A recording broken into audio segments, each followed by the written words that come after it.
Fanatically Correct. Brought to you by us, fans like you, but mostly us. Well,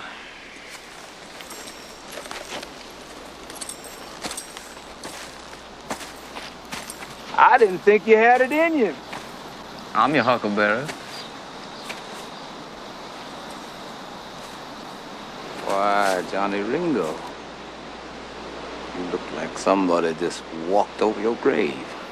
In a dark corner of the world, three men will work together to bring you a podcast like no other.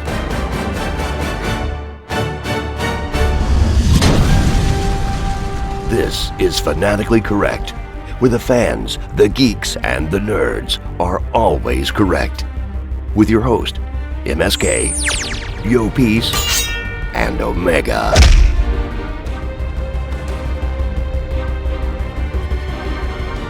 Howdy there. This is Two Guns Omega for Fanatically Correct. And I'm here with Yo-PeaceMaker. Today, we're doing something a little different. We're going to be talking Westerns. So enjoy an hour of us talking like this. That would be horrible. No, it will be. Listen, it will be amazing for you to do it. It will be horrible for anybody listening to me do any accent, Well, let alone a Western accent. You could do like the hillbilly one. Like, I got me the outlaw Josie Wales. That's what I was trying to go for, and it didn't even sound right. Just put it that way. You know, those are the original hype men, you know, in Westerns, like the hillbilly guys. Like, hey, what do you say, Paul? Get him! You know, get him! Like that. Those are the original hype men, man. That's exactly what I try to do. Are the toothless hillbilly sidekick, the original, the OG hype man. So yeah, no, I'm your host Omega. This is Yo-Peace. And yes, unfortunately, MSK, he's caught in a time loop right now. I'm trying to work his way out of that. So we're gonna do something a little different. Just be two of us this time, but he will be back for our next episode, which I think we're planning trailers, right? We're gonna start talking about all the wonderful trailers of all the great stuff. Yeah, that's our little hopefully goal pretty soon. You know. So yeah, we're gonna be talking Westerns, and for the most part, we got a great necessity today, and I think we might even zip through our Westerns list as fast as possible, so we can spend most of the time talking about the necessity. That's all I want to do. This is pretty much an excuse just to get to that. You know, Gavin, has anybody seen Gavin?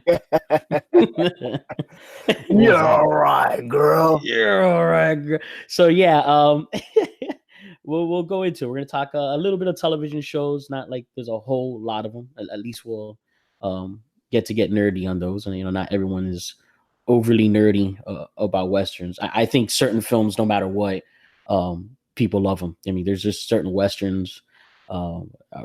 Probably start with that one because I think that's on both of our lists.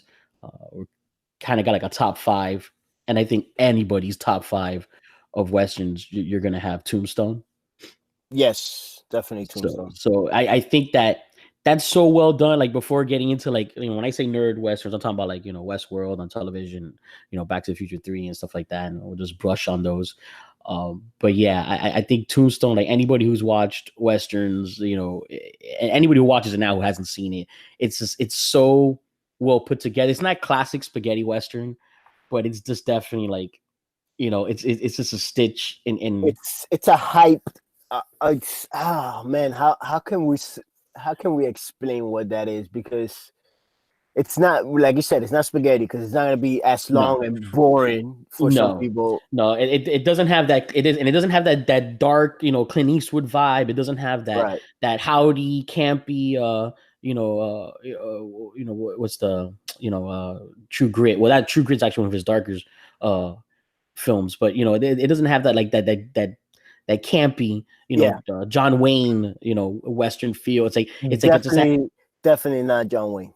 Yeah, no, definitely not. That's what I'm saying. But it just has it's dark where it needs to be, but it's like so action packed, and it's like they just like it's almost a caricature. It is like what you expect from we're gonna get into that later, but like a Western video game because it's such a caricature of what you want from the Wild West. You want Yes. one-liners, you want toughness, you Right. want what I mean, shootouts. You want all of that, and you get all of it. You get big shootouts, you get one-on-ones, quick draw shootouts. You get fist fights in the bar scene. Like they check off all the necessities of what you want from a Western, and then Yeah. package it in a way that it's just so fun, so Yeah, fun and entertaining, and And great just performances. to make be sure on when for the listeners, we're not talking about the TV show. We're talking about the movie Tombstone, because there is a television show back in the days. I think it was called Tombstone Territory. Oh yeah, And yeah, just to make sure, because I think we started with talking about TV. So yeah, I just yeah. We'll want get to into some get shows. that But clear. yeah, we're talking about the film Tombstone. We're talking about the Yep. story of Wyatt Earp. They that's the other thing they played off. It was a family rivalry. If you watch the Kevin Costner version, Wyatt Earp, also a Western, it has its moments. It's so hard though when it came out around the same time, Oh man, I and had a hard time. Yeah, you just can't. One is so much more action packed and entertaining. which I love. Which, by the way, I personally love. But it's day and night. Day and night. It is, and that's the thing. Tombstone, that was one of the things that they took liberties with. It's not a dead on biography. They took certain things that are true. Always the OK Corral is always exaggerated in both films. They do it, and if you read the actual story, the OK Corral, it's nothing like either one of those. Nothing, absolutely nothing like that. No, but they always got to blow it up like it's like like it's a big thing, and you want that when you watch this movie. So they took a lot of liberties, and one of the smartest things they did was they made it a family feud, but they made it more of like a gang feud, and by doing the whole thing with the Cowboys and the red sashes, which is a staple. Everyone's like thinks of that now. It's like easy cosplay and stuff, and so it kind of made it.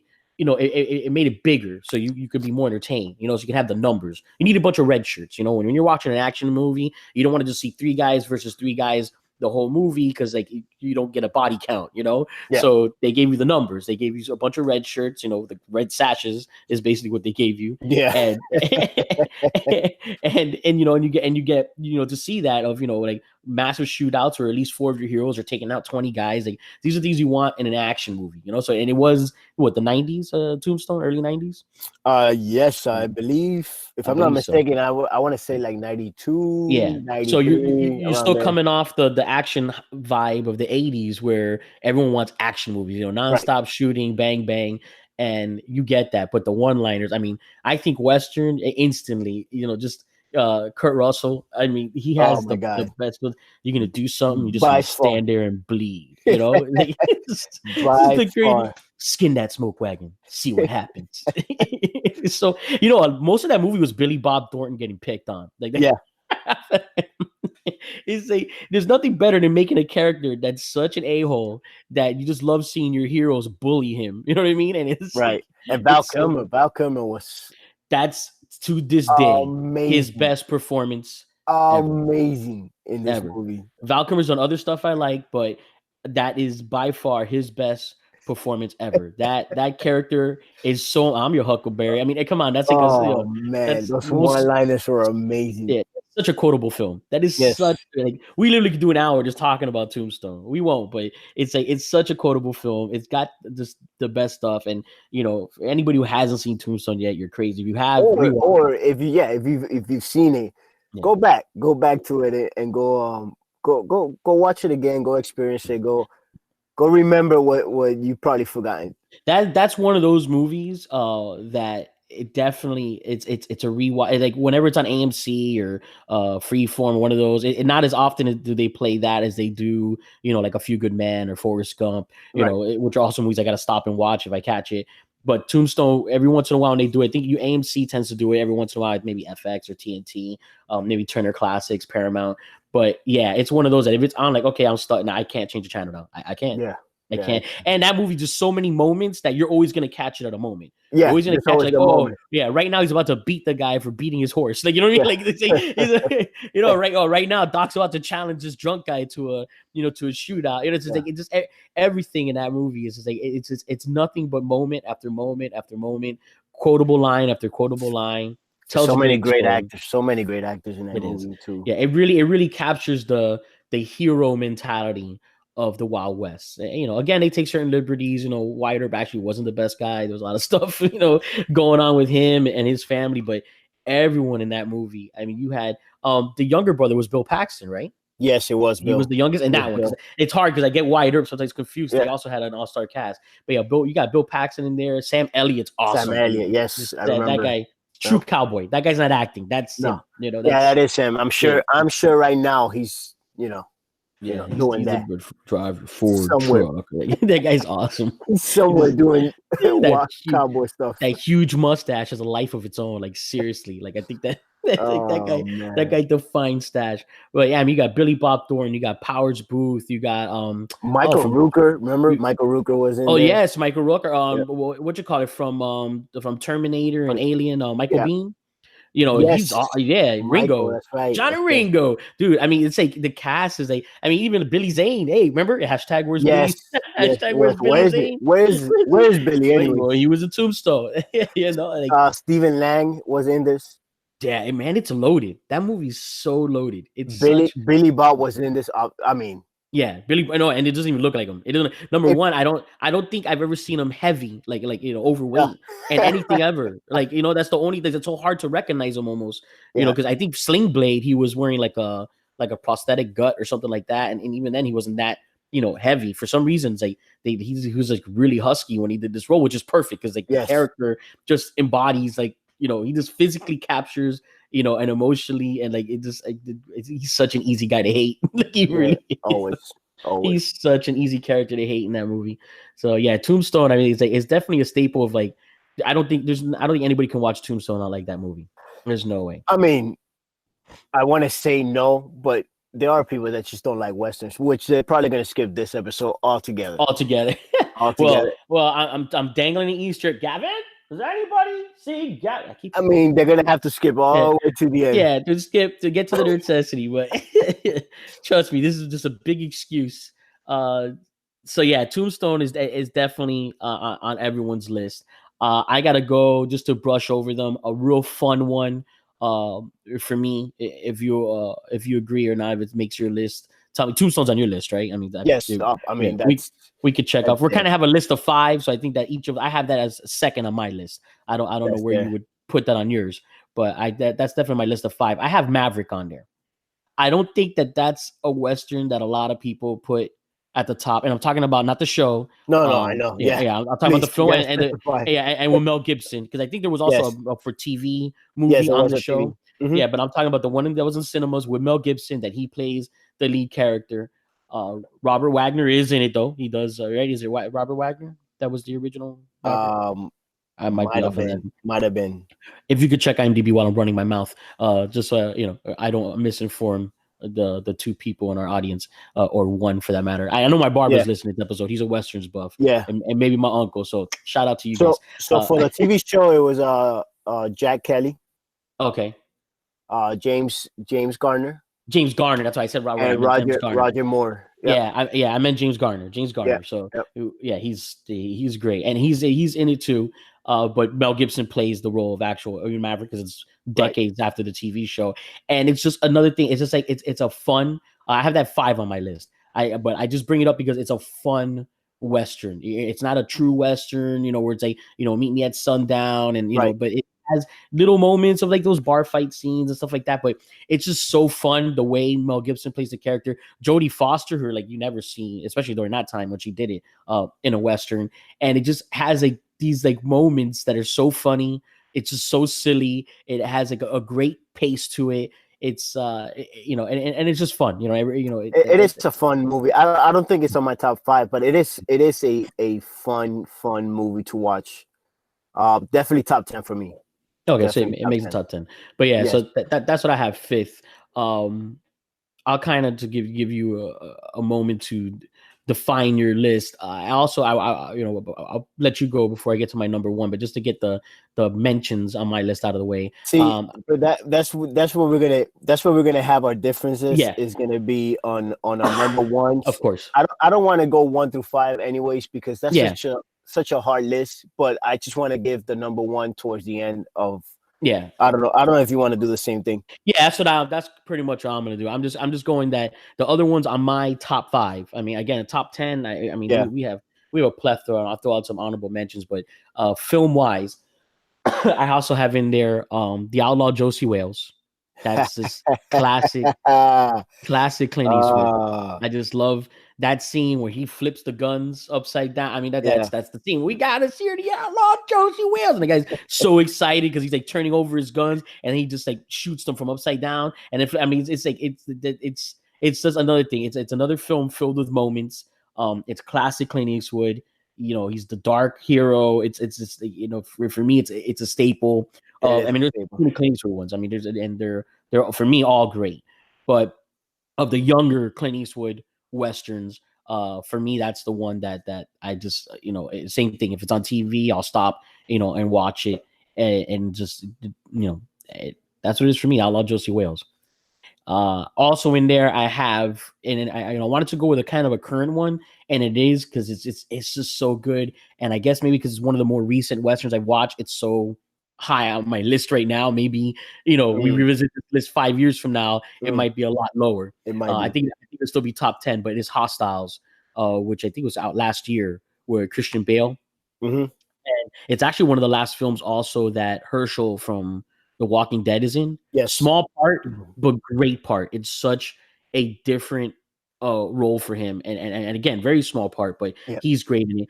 This what is it, Ben Foster is that actor's name? That he's like, I think he was also, he's been doing a few sneaking into Western roles, but he's great in it too. I mean, he you know, has like, you know, he's I don't want to say a villain, but you know, it's hard because that's what the film's about. It's really about redemption of characters, people who were once villains that, you know, are redeemed and are now heroes. And it has a basic story of the relationship between two rivals, you know, a Native American and a Union soldier. And the base story is he's, you know, got to basically get this tribe that he was feuding with when he was much younger back to their land out of a deal that was made with the government. Yeah, that film, like when I saw it, it's different. It's different, and it's not. I don't want to say it's not your typical Western. No, it's not a typical Western. It's, well, what I'll bring up with that film, and I think it's one of the things when we're gonna get to our nerdcessity and people who already know our nerdcessity with some of the Easter eggs and hints I'm dropping. That's one of the things it has. It shows like the bad stuff about the Wild West of just being out there, like the things that can happen, and that's really what it gets into. Is like every time you think like, oh, you know, they just can't catch a break, and it's like, well, these are the things that happen. You know what I mean? Like if you're out there in the wilderness, like there's no 911. You know what I mean? There's no calling the cops, and like these are the things that happen. You know, other, you know, native tribes might have gotten you, other posses might have gotten you, outlaws, just guys, you know, ranting on, you know, on their own in the middle of the night, steal one of your women. Like, you know what I mean? Like it's like it had like. It shows that of, you know, and it's like where it's Hostiles. It's almost like describing the characters, you know, that they're hostile to one another, but it's almost just like a land of hostiles, and you know they're going through rough terrain, and it's just like it just covers, you know, some great storyline and some, you know, dark moments. So it's a darker film to watch. That's for sure. It is, especially when it came down to the Native American side of it, where what you know what they pretty much were going through type of deal. And it's just it goes more into it goes more into what human nature is, like just how we are. It's definitely a dramatic piece Western, because it really gets into character development. It's kind of messed up. It is because again, there's really no heroes in it, but really no villains either. Everyone has their point. You know what I mean? Reason, right. This is what's happening to my people, or this is what your people are doing to my people. Right. This is my land. You know what I mean? Like, you know, this is my land, and I'm talking for different characters. Like that's the Herschel character. That's a whole land situation that you just like. you see it come and you're like, I can't believe this is happening. You know what I mean? It's like, but you understood the mentality of then of what it was. Why? Yeah, what it was. And but then you got to see the mentality of the people who had that land before, and what their attachment would be to it. It's like, so I mean, it's just great. It really is, a great acted film. And this guy's in it who's like, he always plays like the main Native American in every Western film because he's such a great actor. I can't remember the actor's name now, but he's like in everything. He was Mogwai and it's West and Geronimo. I mean, he's just great. And West study. Yeah, I can't pronounce that. I'm not going to try and insult him. But it's that right? Is that guy? I believe so. Yeah, he was in Geronimo. Yeah, Geronimo. He played Geronimo, Yeah, and that's the saying. Like he's able to get, and now he's at a point in his life where he could play that character perfectly. The character he plays perfectly. He's aged into it. It's excellent. And then Christian Bale always puts on a great performance. What's that one? Yuma? One? No, that's 310. 310 to Yuma. No, that's Russell Crowe. No, that's Russell Crowe. And Christian Bale. And Christian Bale. Yep. That's right. Yep. Yeah, he's like, so now he's good in Westerns too, which is funny because there's certain actors you don't see them in Westerns till you see them in the Western. Yeah, you're like, wait a minute. Yeah. Well, it's not on my list, but Magnificent Seven. I wasn't like what you call it, Chris Pratt, Ethan Hawke. Like it worked for me. You know what I mean? It worked. You know what? I was in the same boat. Because I love Magnificent 8. Yes. And you mean Magnificent Seven. They're both Magnificent Seven. Seven. Yeah. Hateful Eight. Ridiculous 6. Yeah, they always got to know. Magnificent 7, like the original one. The originals are fantastic. Yeah. Yeah. But the new one actually works, man. It's not bad, and it actually works. In my eyes, it was not a bad remake. It was not a bad remake. Because there are bad remakes. They went after kind of like what Tombstone went at. I mean, I just don't think that the story is as appealing as Tombstone was. Right. But it's the same concept. They made it fun. You know what I mean? It has its dramatic moments, but they made it fun. And like Ethan Hawke and, Chris Pratt. I mean, Denzel, I did expect him. Denzel can play anything. So I did expect him to be fine in a Western. But the rest of that cast, like half of them, I was like, what, really, in a Western? And the way it was made, like, you see it and it works, and it's a fun film. That's not at all on my list. Don't get me wrong. It's a good movie. It's worth watching, but it's not like a staple Western. But I just bring that up for the sake of talking about. But the original one is top 10 for me, man. Yes, yeah, no, the original Magnificent Seven is in my top 10, and then the remake is probably my top 20, and that's not such a high number because there's a lot of Westerns. So much. A lot. There's a lot of Westerns. There's Westerns I have not seen, and I'm not. It's just it probably won't catch my eye. Probably whatever it is. There's a lot of Westerns out there. Probably too many. So many. Yeah, and the thing is that actually lately it's not the spaghetti Western, so it's really hard to almost compare the two genres. So we're just talking Westerns in general, and that's why it will be ridiculous. And I'll take a quick break.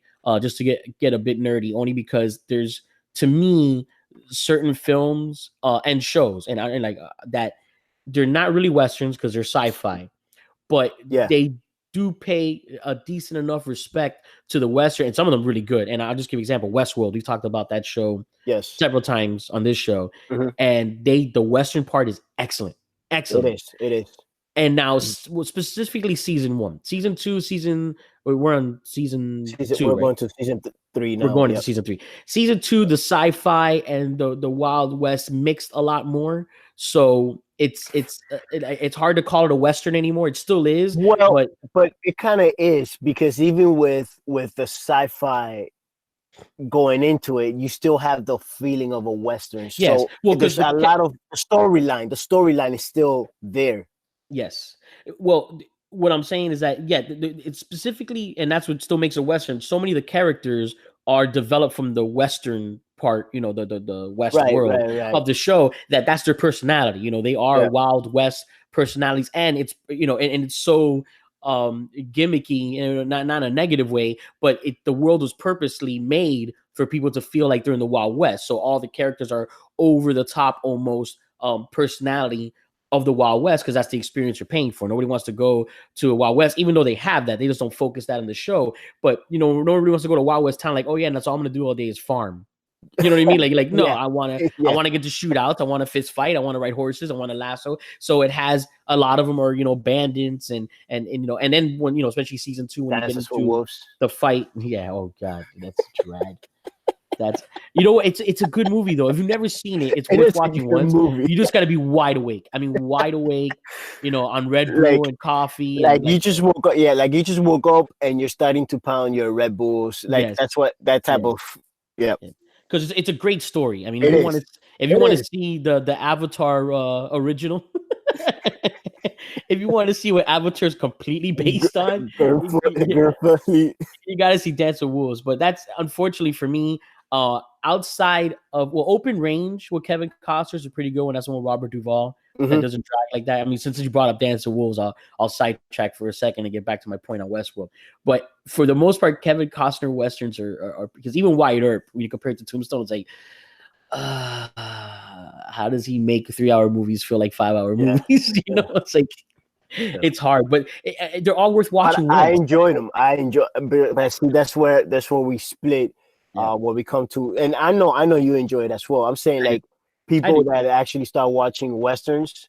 There's gonna be people that just love this type of a certain type, and then there's that spaghetti feel to it, where it's dragging, man. It's dragging. Well, back to the original track, and then we'll hit the list real quick. Is with Westworld it's like it's a sci-fi, but yes, they do a great job of entertaining with the Wild West that you can, in my opinion, call it a Western. I think Back to the Future 3 is a stretch because it's just pure comedy of a Western, almost like what is that, A Million Ways to Die in the West? Which is great. That movie's hilarious. That's hilarious. Blazing Saddles, hilarious. But it's such a caricature of a Western that it's not, a Western. It takes place during the West, right?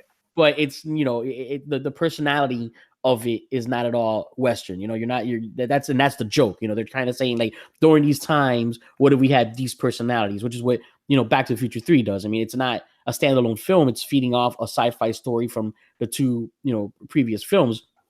But it is, doing the same thing where it's like, okay, Marty, a kid from the 80s, is now in the Wild West. Doc is way too smart for this time in the West. And then you make all the other characters like complete staple, gimmicky characters from the genre, almost like we were talking about earlier, but the hillbilly, like, get him, Paul. Like, you know what I mean? Like, that's basically what Biff is. That's my wife's favorite Western. And Back to the Future 3. But that's because she's pretty much has not paid attention to any other Westerns in her life. Everything else is too boring. Yeah. So I was surprised with what is it, Cowboys and Aliens? Cowboys and Aliens. I was actually surprised that the Western part of it was actually pretty good. Like it was, especially I didn't think, Daniel Craig, James, I mean, he wasn't on yet when he did that, but everything else I saw him in Layer Cake, he's a British actor, I saw him in Guy Ritchie films. I'm like, this guy is going to be an American cowboy, and then Harrison Ford, long in the tooth, where he was short, and for me it worked. I mean, again, here's the thing. For me, I was let down, bro, and not because that part, because the Western part, like you said, it worked, but I was let down because my Aliens and my Western didn't mix as right. It didn't mix as well as I thought it was gonna mix. That was just my. I think that might be why it didn't mix. I think that they tried to Westworld, and that is where it failed. Like they couldn't. Like they should have been more. And you like this movie? I'm not the biggest fan, and MSK viewer here is gonna hate on it. Wild Wild West. Yeah, with Will Smith. Which is the reason Will Smith didn't do The Matrix. Anyways. I know, yeah, pretty much. But which kind of works, because even Will Smith says that that's he's happy because we wouldn't have gotten. He actually said you're welcome, and he pretty much took credit. He took credit for the he found a way to take credit for doing the Matrix. He took credit for that, man. That's crazy. Val Kilmer was supposed to be Morpheus. So, and he's a Doc Holiday, but no. It's come on, Morpheus is Morpheus. Morpheus is Morpheus. That's it. Yeah, this is not happening. But so we were saying Cowboys and Aliens. Yeah, I think that it should have been more of a fun Western. More High Noon, more Wild Wild West. more, even Maverick for that No, matter. less Wild Wild West for the people, but more, I see what you mean. Like the The fun part, almost Men in Black, Wild West, like would have been what would have worked for that genre of film. But by actually getting kind of serious on the Western part, and then all of a sudden, it's aliens. I think the marriage didn't work, and that's why it's not a big movie and a very talked about, followed franchise or anything like that.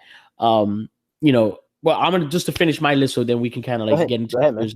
My number one will always be, and no matter what I see, and I see great Western movies, but it's just, I don't know why, it's just the perfect Western for me, is Unforgiven.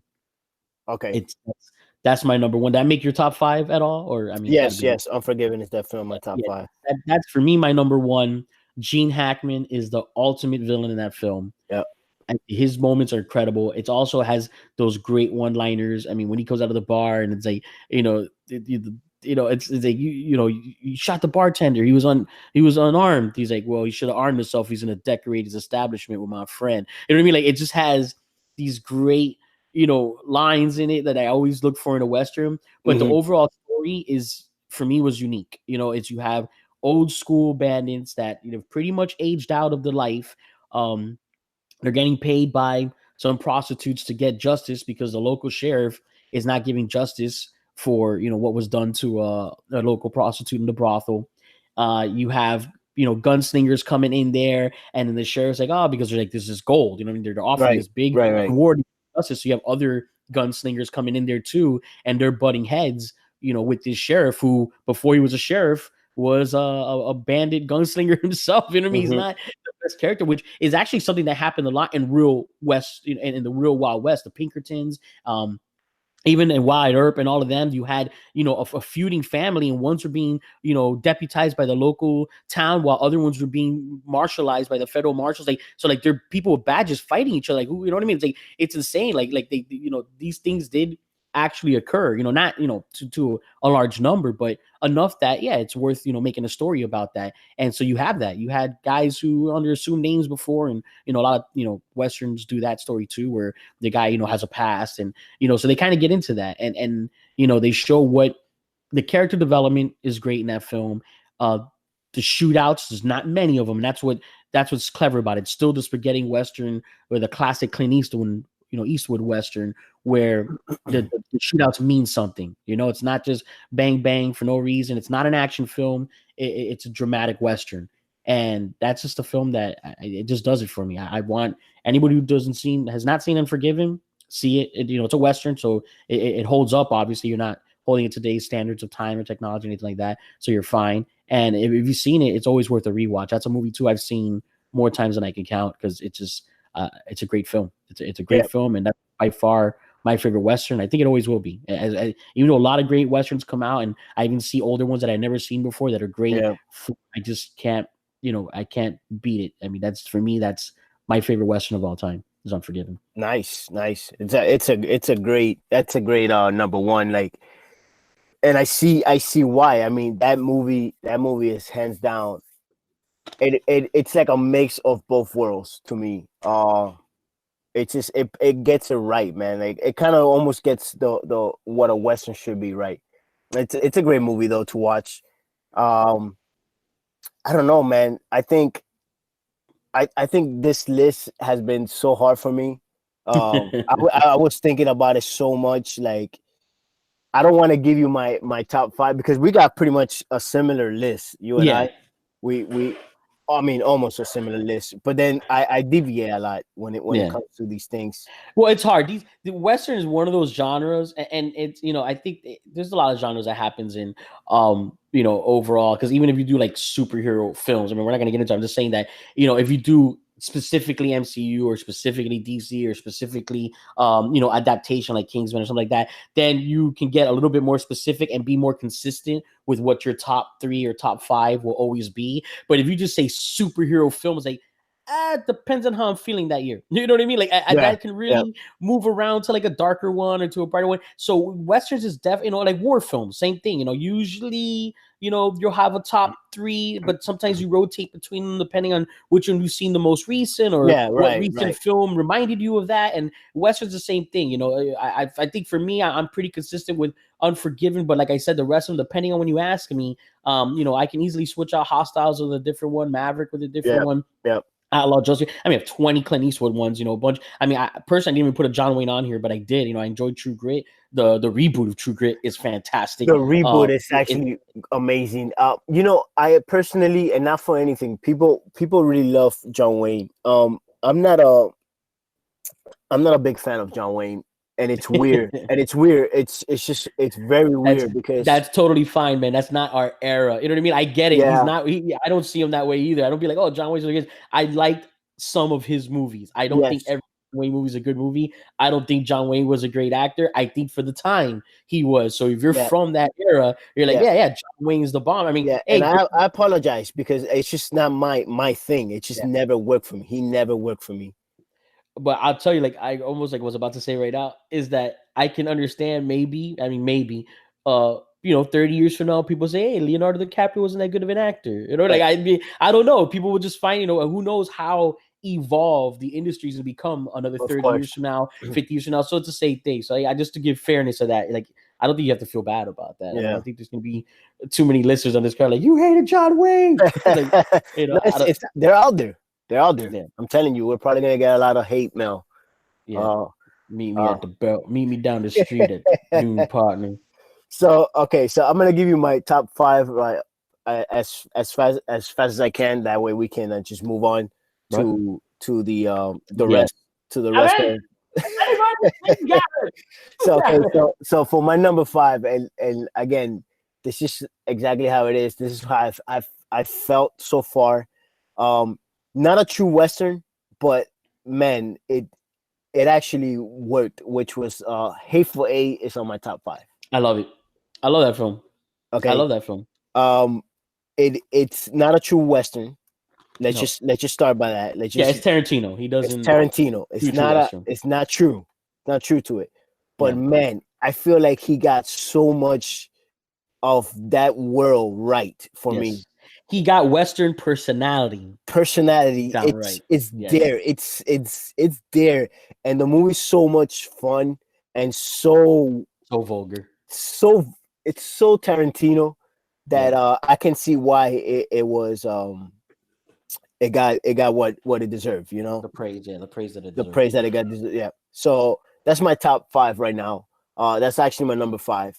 Number 4, I have the original Magnificent Seven. Great film. I love that film. Like I said, I don't want to go back to talk about Magnificent Seven, but if you've never seen it, go watch the original one. And then, like I said, the new one is not bad. Yeah, it holds up. It holds up, and it's good. It worked for what it was. My number 3 is Tombstone. I have Tombstone as my number 3. Number 2 is your number 1, which is Unforgiven. Oh, thank you. That's your number 1. Yeah, wow. No, trust me. Like I get it, man. Like I can watch that movie, and it's a movie that it works. It works. You just dive in and just watch it, just disappear into that world. Yeah. So, but my number 1, this is where we get crazy. My number 1 film of all time. It doesn't matter what I'm doing. In fact, I can. It's one of those movies that I can. I'll admit it. I've fallen asleep on it a bunch of times. Here's why. But here's why though. I've seen this movie so many times that it's almost like you staring at the back of your hand for a couple of hours. Like, what would you feel like if you stare at the back of your head for a couple of hours? The assassination of Jesse James by the cow. I fall asleep just reading the title. No, it's definitely not that. But it's the good, the bad, and the ugly, man.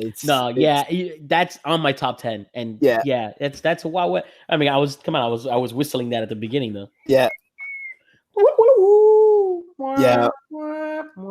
That's just that movie. I've seen it. Like I said, I've seen that movie so many times. In fact, I can recall that that's probably the first Western that I actually kind of took in as it's my first memory of a Western. Put it that way. That that's mine too. I think that was the very first Western I watched all the way through. Yeah. I watched it with my grandfather when I was a little kid. I mean, like 7 years old, something like that. Yeah. And yeah, same thing. I think that might be the staple of, people who grew up in that Western era. Mm-hmm. And show their kids a Western for the first time. I think they do go like, you got to start with Good, the Bad. As a matter of fact, I'm gonna personally thank you, Yo-Peace. I just realized in my head, if that had made your number one, and somehow we would have done this episode. Well, I think Good, the Bad, and Ugly, it would have been bad. Yeah, I think there would have been guys outside our doors with horses, just waiting for us. I think the Cowboys would have definitely came after us. I don't know. We're about to get tied up. We're about to get tied up and get hung. So yeah, man. It's again that movie.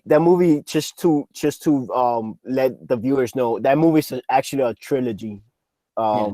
It's a fistful of dollars, a few dollars more, for a few dollars more, and then the Good, the Bad, and the Ugly. Mm-hmm. And I'm not sure how. I don't remember how it actually works. Because I think one is a sequel, one is a prequel. Yeah.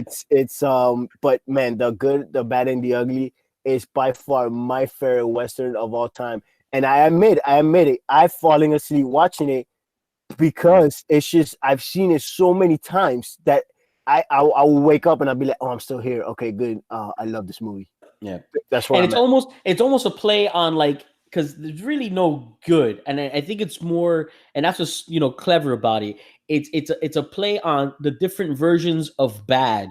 Yes. In the Wild West, there's the good bad, which in my opinion is funny because the good bad is actually not Clint Eastwood. He's actually the bad. You know what I mean? It's just that but he but other people will look at it because Clint Eastwood's always the hero. But that's what it is. It's the good bad, the bad, and then there's the ugly bad. And it's obvious. It's not just on appearance. I mean, they did that because back then it helps for the senses, for the eyes to make the less attractive guy, the technically physically ugly guy be the ugly, but it's ugly in who he is. Like he's ugly bad. You know what I mean? He's rapist bad. He's like real murder. He stabbed you in the back bad. You know what I mean? He's not like zero honor bad. And that's what's what plays about it with the good, the bad, and the ugly. Is like there really isn't a white hat in that story. No, there isn't. There is because even Clint Eastwood, he's just there. He's there for his own reason. Like he's there for the same reason that everyone is there.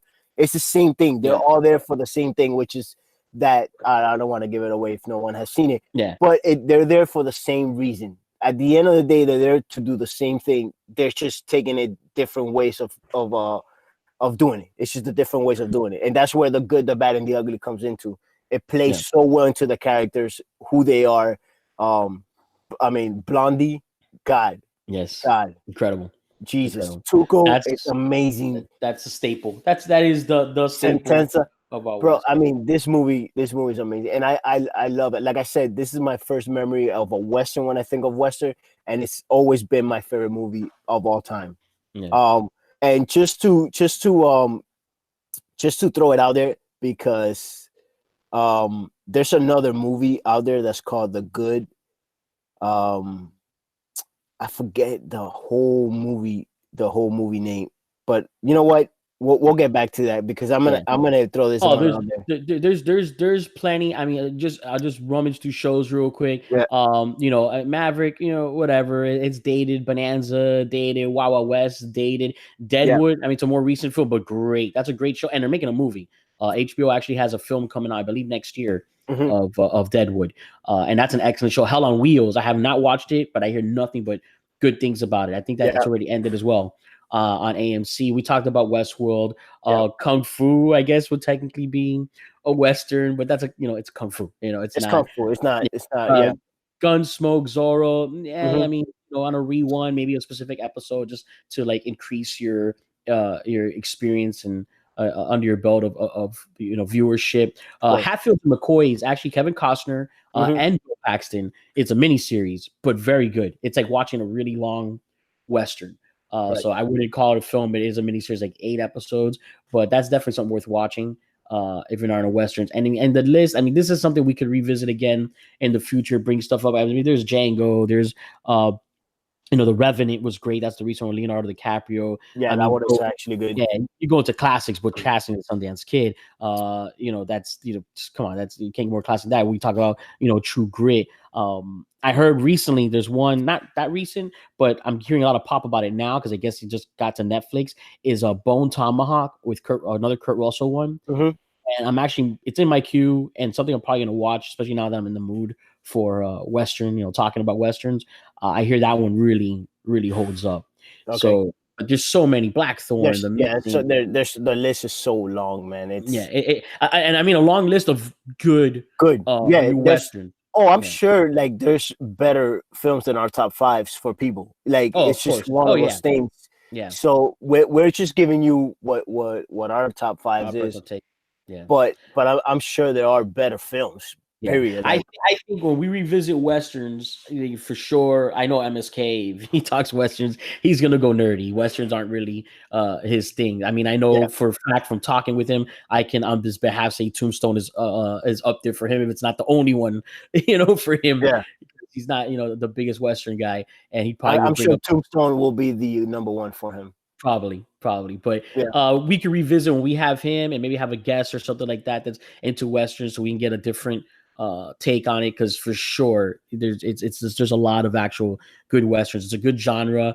Most people don't try to. I think we talked about an episode before because I'm just looking over the list. There was that one, the Salvation, which has Matt. Yeah, it has Mads. Our boy Mads from Doctor Strange and Bond. The Polar. Yes, he's excellent. He's excellent in that film. It's got Jeffrey D. Morgan, Negan for Walking Dead fans. Yeah. It has, I forget the actress's name now, but she's a great actress from Penny Dreadful. And she's in a lot of stuff now. She actually, that movie is so good. And that movie is such a different take on it. Like I love the story. I love the story of it. Now, it was good. I bring up Salvation for the same reason that I was talking earlier about Hostiles. That it talks about like the harshness of the world of the Wild West. Yeah. And I'll say one more thing. Gavin, has anybody seen before that? A Necessity on Netflix for sure. I don't know if you finally have gotten to watch it. But before our main Necessity, we kind of have like little sprinkles of Necessity here. There's one on Netflix, an original called The Ballad of Buster Scruggs. No, I have not. Okay, it's the Coen brothers. Okay. So you already know you're going to get some dark stuff. The best part about it is anybody listening right now, watch that because you don't have to watch it all at once. It's 5 mini stories. None of them connect with one another. They're their own separate little tales. And so you can watch one at a time. You don't have to watch the whole film through. So almost treat it like a mini series if you want. They're like, I think 15 minutes a story.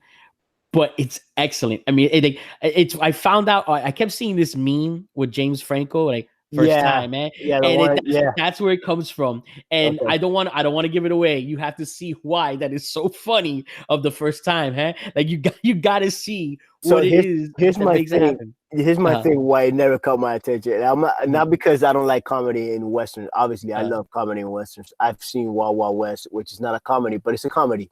Yeah. The guy that guy that they show all the time with the hat, with the silly hat. The main character with the big buck teeth. I guess he's the main character. I guess.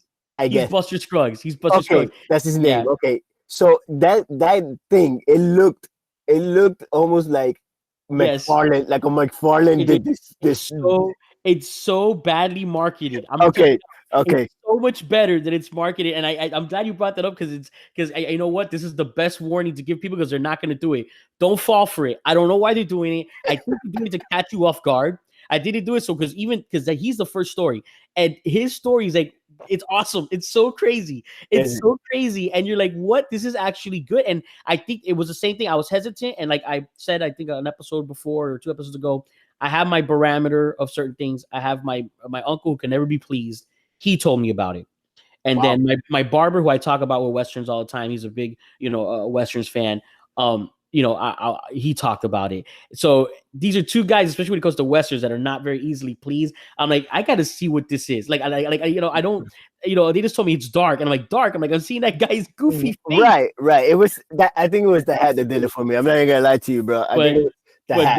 No, it's got and what's funny is they don't show. They advertise that guy, and they got Liam Nielsen's in it, James Franco's in it, and there's a lot of actors in it that you recognize their faces. Like, why are they like promoting with this guy? Like, I don't know why.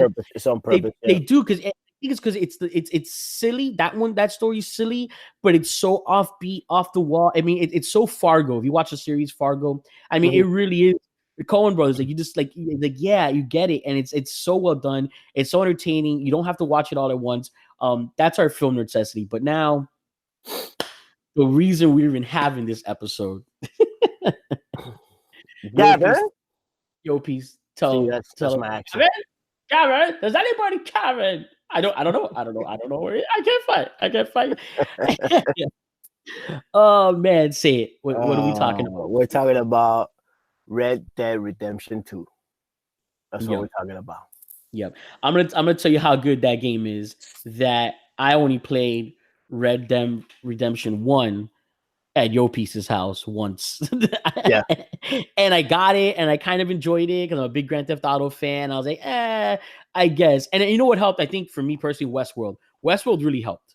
Yeah. Watching the series Westworld really helped me wanting to Jones that game, because once they talked about an online world, that's, I mean, okay, let's start. It's a necessity, so there might be a lot of people not playing this game.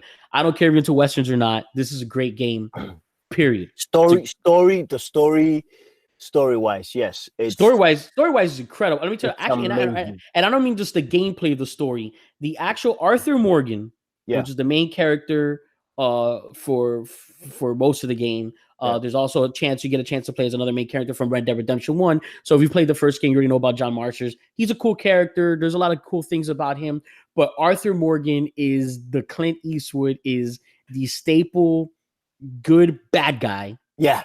Exactly. And that there is, I mean, that voice actor captured it so well. And when you do, like, I look forward, usually in games, I just want to brush through and just, click X and just move on from the story part of people talking, interacting, so I can get into the shooting and the fighting and the horse riding. And there's so much in this game to do that really lets you get your cowboy on. But the story is the interaction between your main character and other characters, his one-liners. I mean, he has, like we were talking about before we got on the air, this one kid, he's like, you got a lazy eye, boy, or a problem with respect. Like, just like those tombstone Wyatt Earp, type, one-on-one dialogues are fantastic. And it's like, that's the first thing. So if you're actually a fan of Western films and shows and you like that, you'll enjoy the game just for that. I mean, I have, like, my uncle, he hasn't played it with me, but he sits and watches me, and my stepdad too. They'll watch me play the game when I was doing story mode, and I had a lot of story to go, because they enjoyed that, the main story interaction. Now, side stories are fantastic. There's so many little side stories you can get into, just like the Wild West. The world is so big and so much to explore. Big world. You got it all. I mean, if again, you don't have to be a Western fan. It's Western because it takes place in the West, so we're bringing it up, and it is Western story-wise. But actual gameplay, you have so much you can do. You're horse riding, you're feeding your horse, you're changing your appearance, you're robbing trains, you're riding trains, you're hunting animals. So many animals, so many different animals. Feeding horses were what MSK has problems with, by the way. He has a point. When you play GTA, you don't have to put gas in your car. Yeah, well, that's because we haven't played the next GTA, which... Oh, man. I'm going to tell you right now, that's going to bomb. That's going to bomb. If I'm running out of gas in the middle of a police chase... You better fuel up before you go into that little heist, sir. You better fuel up. Oh, man, that would be the worst. That would be amazing. What are you talking about? I would love that. How are you going to gas up your car in the middle of being wanted by the police? That would be so amazing. That you just run out of gas and you get caught because you just forgot to put fuel. Oh, God. When we play that game, MSK, he hasn't played it much, so he'll tell you. That's what kind of, I think he purposely dodged this episode. But he literally rides horses to death. He'll crash. Crash all the time just because he hates that horse. It's so funny. But I mean, just you got horse riding, you got horse Yeah. stealing, and then for the sci-fi guy, and this is what I love about it, and that's where we can get into the Westworld and the Back to the Futures even, and Aliens you versus have Cowboys. you have aliens, you have time travel, you have robots. This is not the main story. So if you don't appreciate that and you're a Western fan and you don't want to get into any of that, you don't easily avoid it. You don't have to you do can it at all. avoid it. You can avoid it. But the side stories have so many things, so vampires and monsters and serial killers and rapists and werewolves, you name it. Everything. It's just so much. I mean, the world, you have every different climate to work with. You have, winter, so you can get your Hateful Eight on and, go up the mountain, and you have your desert. You can live out there. Yeah, you have your wilderness. I mean, they have cannibals, cannibalism posses and tribes. I mean, it's got everything. Everything. I mean, it's man, I just can't talk. And then that's what we were saying. But the Gavin, has anybody seen? I think still to this day, it's a mystery. Yeah, no one is has a mystery. yet to solve it. No, yet to solve that. There's a lot of people. People think who he is, but I don't think anyone has actually solved it, and I don't think they're going to ever tell us who. No. Gavin and I'm saying, I think we joked about this before, that we would say that would be the ultimate cosplay, is dressed as the guy who screams, who's looking for his friend Gavin, and it's like 4 or 5 guys spread out in a con and just screaming out, Gavin, has anybody seen? Because he gets, I mean, I don't know what train he rides, but you literally get from one town to the next, and he's already in the next town screaming it. People have YouTube video where they've seen him like in like the wilderness, like in the snow, screaming for Gavin. Like what? Like how is he getting He's here? everywhere. So I don't know what the story of Gavin's gonna be, but I mean, this game, literally, I mean, you could play poker, you could play dominoes, blackjack. What's the one with the knife? Where you try to stab your hand with a knife? Yeah, nope, I'm not. I hate that game. I hate you get stabbed a lot, huh? You can start bar fights. You can start, and let me tell you now, I think right now, and deservedly so, the online right now version, which is actually what got me to get the game, because like GTA, I jumped. I mean, I played it the first time when I had it on PS3, the story mode, but for PS4, I just went straight to the online. I'm not, into the story mode, but because I got Red Dead Redemption 2. Just waiting so I can do the online version of it, get our Westworld on and play with my friends and go out there with friends and just form a posse and rob stagecoaches. Amazing, right? Sounds amazing. Yeah, other stuff you can't do. So anyways, but what hooked me was the actual gameplay. I'm like, I was shocked. The story's so good. The side story's so good. The gameplay itself on how you shoot, how you fight, how you ride, how you do everything is excellent. I mean, it is one of the best games ever made. Right. Hands down. It is for me, it's jumped to my favorite game of all time. It's my favorite game over, again, right now, story mode. And right now, most games don't have an online mode. So it's easy for me to say that is my favorite game of all time. Not stupid games. When I say stupid games, I mean like Mario World, Tetris, things like that. Those are like quick gratification games, but like actual immerse yourself, like when you're talking about Resident Evils and Mortal Kombat, not Mortal Kombat, Metal Gear Solid, games like that. For me, Red Dead Redemption 2 has by far surpassed any of my expectations, and I just enjoy playing it 100% of the time that I'm playing the story mode. Yeah. Online is very disappointing. Online's having a lot of problems. A lot. Very disappointing. And I don't know what's going on, but this is not a beta anymore. I don't care what they say. There's no way this is a beta mode anymore. No one in the online community is buying the beta title. No. Everyone acknowledges 100% that the beta title for the online version of this game is an excuse to constantly change things. Yeah. But it's not beta. And they're cash cowing it, and I think that's the problem with it. Yeah. I think it's a year and a half, right? A year and a half now. Like this is not beta. Stop. Yeah. Oh, you know what? I just remember the film that I was trying to talk to about earlier. What was it? But just to throw it really quick, it's called. It's a Korean movie. It's called The Good, the Bad, and the Weird. Oh, yeah. Wait, is it like a samurai film or is it actually a Western? It's a Western, but it's a Western. You have to watch it. Trust me, Omega. You have to watch it. It's paying a lot of homage to the original film. So but it's not boring at all, and it's very funny, and it's a really great film, and it's a Korean movie.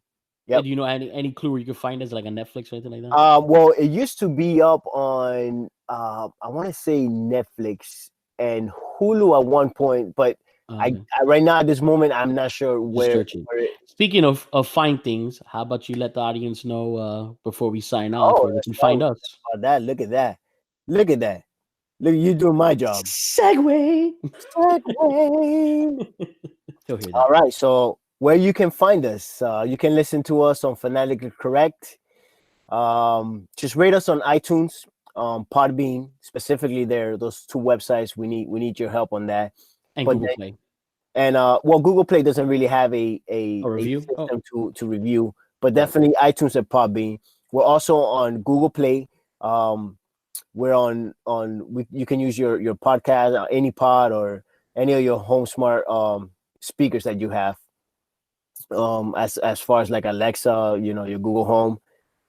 You can find us at our social medias, which is the @handle of FanCorrect for Twitter and Instagram. You can search for us for Fanatically Correct on Facebook and MeWe, which is the new website that we're at. You can always type fanaticallycorrect.com. That was going to take you back to Podbean.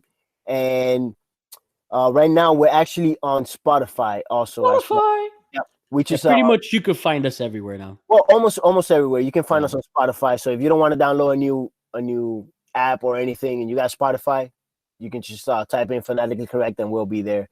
Our email is always contactfancor@gmail.com, FANCOR. And you can always use that phone and give us a phone call. Please give us a phone call. Tell us what you think about this show. If you don't want your voice on to be displayed on our show or whatever, we'll give you a shout out. Whatever it is, we'll help you out. You help us, we'll help you. Or you can disguise your voice and do your best Western impersonation when you drop a message for us. Yeah, or let us know how terrible of our list. Top 5 list is. How we know absolutely nothing about Westerns. Even though whatever it is, the phone number is 786-704-8404. And if you're calling from another country, just make sure you know if they're gonna charge you, because we're not really gonna be responsible for that. I'm letting you know right now. That's not our fault.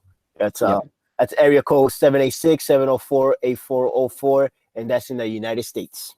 Booyah. And remember, Nerdcessities, you got to do it. Battle of Buster Scriggs and Red Dead Redemption 2 for sure. Couple of classics. Our 2 number ones were Unforgiven, Good, the Bad, and the Ugly. If you haven't seen either one of those, you don't know nothing about Westerns, not even as much not even the little bit that we know. So that's right there. So this is Two Guns Omega. Saying peace, partner. Yo, peace. Peter. And there you have it, folks. This has been Fanatically Correct.